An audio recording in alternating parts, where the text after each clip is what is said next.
যখন কোনো বান্দা সূরা ফাতিহার একটা করে আয়াত বলে আলহামদুলিল্লাহি রাব্বিল আলামিন, সঙ্গে সঙ্গে আল্লাহ জবাব দিয়ে বলেন হামিদানি আবদি, বান্দা তুই আমার প্রশংসা করলি। আর রহমানির রহিম যখন বলে আল্লাহ বলেন আসনা আলাইয়া আবদি। মালিক ইয়াউমিদ্দিন যখন বলে আল্লাহ বলেন মাজ্জাদানি আবদি।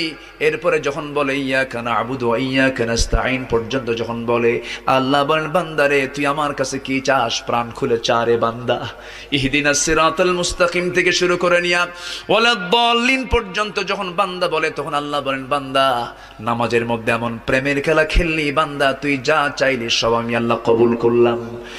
ওই বান্দা যখন রুকুতে যায় আল্লাহ তখন অস্থির হন। ওই বান্দা যখন সিজদায় যাওয়ার জন্য প্রস্তুতি নাই, সমস্ত ফেরেশতাকে ডাক দিয়ে বলেন ও ফেরেশতারা, এই বান্দাগুলো আমাকে দেখলো না, রাসূলকে দেখলো না, কোরআনকে দেখে হাদিসকে বিশ্বাস করে আমাকে খুশি করার জন্য তার সবচেয়ে সম্মানজনক